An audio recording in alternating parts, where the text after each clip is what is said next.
I've been working in the self-publishing industry for over a decade, and there's one thing that hasn't changed throughout that time, and that's the fact that whilst authors still would like to make profit from their books, and even those authors who tell me profit's not important to them, I know that it is, they are always really reluctant to invest in their books.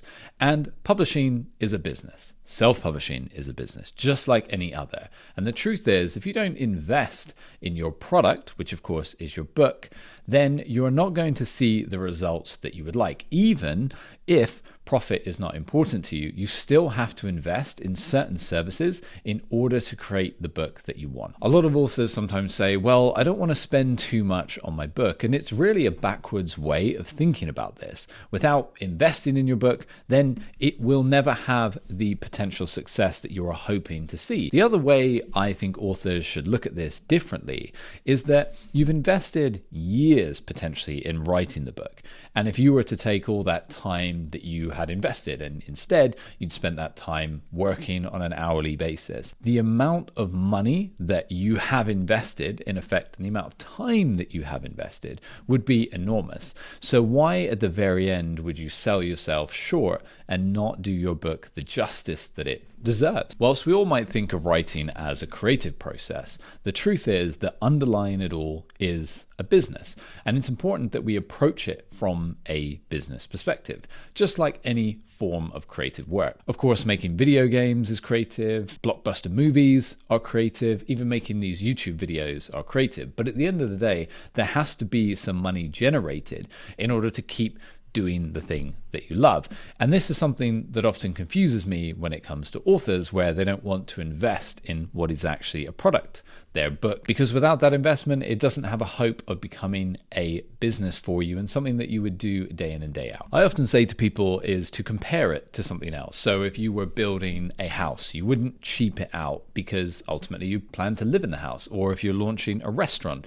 and you wanted people to really enjoy their meal, you would invest in high quality ingredients. And so the same again is true for your book. You need to make sure that you're investing in professional editors, professional cover designers, professional marketers, because ultimately when you do that, the chance of your book becoming a bestseller goes so much higher. Because the other reason this is so important is such a small percentage of authors do this. So actually just by investing in the proper professional services, you put yourself ahead of so many other authors. Now, the other key ingredient to turning your writing into profit, so publishing for profit, is of course getting readers. How do you find readers? Well, to this day, still the best way to approach this is, of course, word of mouth. Again, by investing in your book and in your product and making it the very best that it can be, you will naturally find you build this marketing flywheel that will attract more readers. Because probably like me, the vast majority of books I read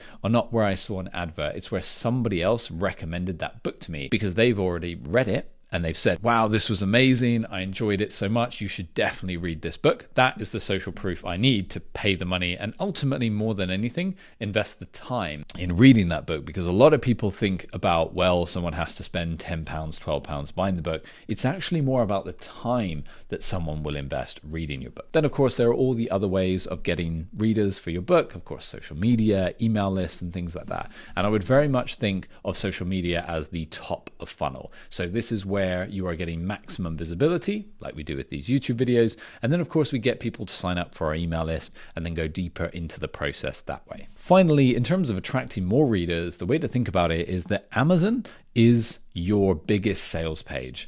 That product page on Amazon, you need to make sure your blurb is right, your categories are right, your keywords are correct, and that everything is optimized properly. And again, this is where having someone who does this day in and day out can really give you such a head start over all the other authors trying to do the same thing. And an extension of this is to really think about your Amazon page or wherever your book is listed as a product page. Everything needs to be optimized, not just the blurb and the keywords and the categories, but also the cover design. As the saying goes, people do judge a book by its cover. We all do it. Even now more than ever, it needs to be able to capture people's attention when they're scrolling on their phone or they're in the Kindle store or wherever they're looking for books. That is now, in a way, it's a thumbnail, right? It's the same as why you clicked on this video. It popped up in your feed. It had a good thumbnail that jumped out at you and you thought, you know what, I'm going to click and learn more by watching this video. Reviews is the other thing to focus on with this sales page, is getting those initial reviews. Reach out to friends and family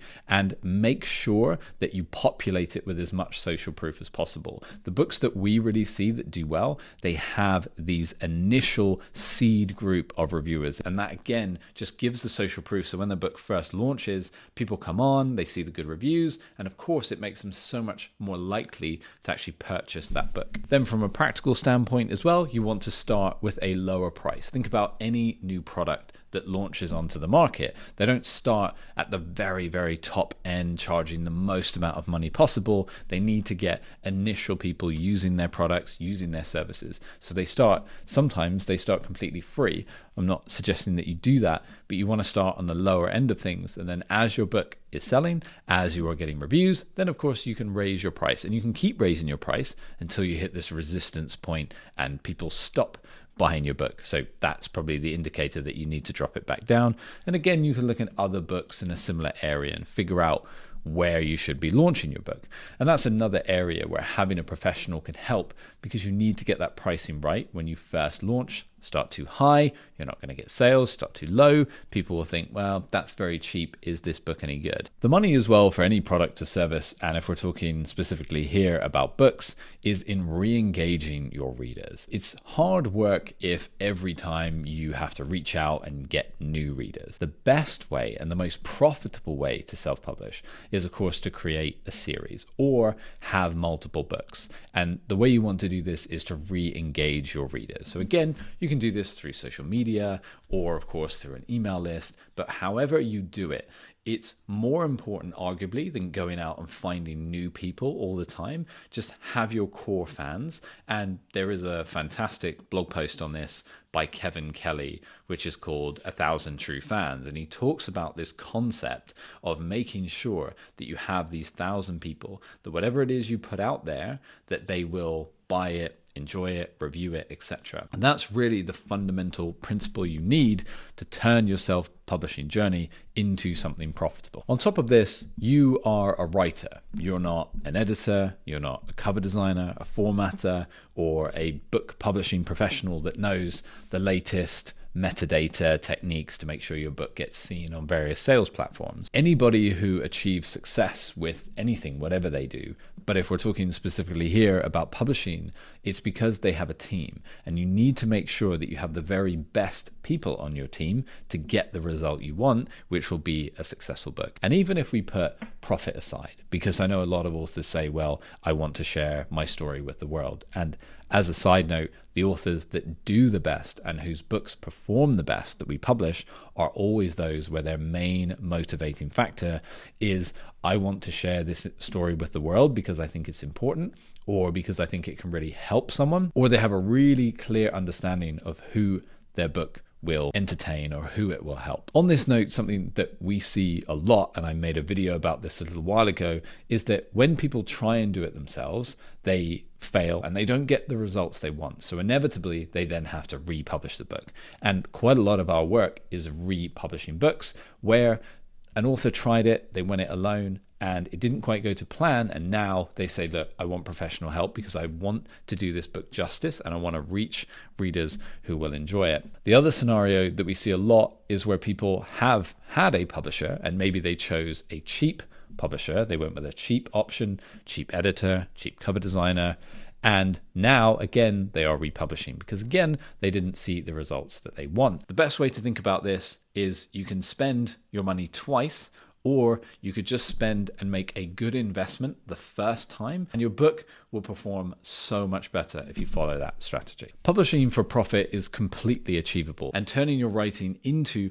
a profitable endeavor that ultimately can pay your bills, can become a new career, but you have to lay the groundwork. Just like if you wanted to launch a successful business, you can't do it all yourself, and you have to rely on experts in order to have a good result and to build something that people will truly want to read and will want to keep coming back to. YouTube's clever algorithm will now be recommending another value-packed video of mine right here, so go ahead and watch that video next.